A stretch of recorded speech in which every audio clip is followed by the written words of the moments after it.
ಇವತ್ತಿನ ವಿಡಿಯೋದಲ್ಲಿ ನಾವು ಫೋಲ್ಡರ್ನ ಹೇಗೆ ಕ್ರಿಯೇಟ್ ಮಾಡ್ಕೊಳ್ಳೋದು ಅಂತ ನೋಡೋಣ. ಇದರಲ್ಲಿ 3 ಟೈಪ್ಸ್ ಇದೆ.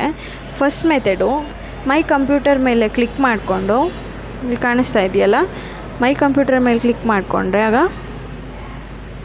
ಈ ಥರ ಓಪನ್ ಆಗುತ್ತೆ. ಇದರಲ್ಲಿ ಡೆಸ್ಕ್ಟಾಪ್ಗೆ ಹೋಗ್ಬಿಟ್ಟು ಇಲ್ಲಿ ನ್ಯೂ ಫೋಲ್ಡರ್ ಅಂತ ಇದೆ, ಅದ್ರ ಮೇಲೆ ಕ್ಲಿಕ್ ಮಾಡಿಕೊಂಡ್ರೆ ನೋಡಿ ನಿಮಗಿಲ್ಲೇ ಒಂದು ಫೋಲ್ಡರ್ ಓಪನ್ ಆಗುತ್ತೆ. ಅದರಲ್ಲಿ ನಿಮಗೆ ಯಾವ ನೇಮ್ ಬೇಕೋ ಆ ನೇಮ್ನ ಕೊಟ್ಟು ಸೇವ್ ಮಾಡಿಕೊಂಡ್ರೆ ನೋಡಿ ಇಲ್ಲಿ ನಿಮಗೆ ಡೆಸ್ಕ್ಟಾಪಲ್ಲಿ ಸೇವ್ ಆಗಿರುತ್ತೆ. ಒನ್ ಮೋರ್ ಆಪ್ಷನು, ಈ ಕರ್ಸರ್ ಮೇಲೆ ರೈಟ್ ಕ್ಲಿಕ್ ಕೊಟ್ಟು ನ್ಯೂ ಅಂತ ಇದೆ, ನ್ಯೂ ಮೇಲೆ ಕೊಟ್ಟು ಇಲ್ಲಿ ಫೋಲ್ಡರ್ ಅಂತ ಇದೆ, ಫೋಲ್ಡರ್ ಮೇಲೆ ಕ್ಲಿಕ್ ಮಾಡಿಕೊಂಡ್ರೆ ನೋಡಿ ಹೊಸ ಫೋಲ್ಡರ್ ಓಪನ್ ಆಯಿತು. ಇದರಲ್ಲೂ ಅಷ್ಟೇ ನಿಮಗೆ ಯಾವ ನೇಮ್ ಬೇಕೋ ಆ ನೇಮ್ ಕೊಟ್ಕೊಂಡು ನಿಮ್ಮ ಫೈಲ್ನ ಸೇವ್ ಮಾಡ್ಕೋತೀರ. One more easy method and shortcut method ಅಂದರೆ Ctrl+Shift+N ಅಂತ ಕೊಟ್ಟರೆ ನೋಡಿ ಹೊಸ ಫೋಲ್ಡರ್ ಓಪನ್ ಆಯಿತು.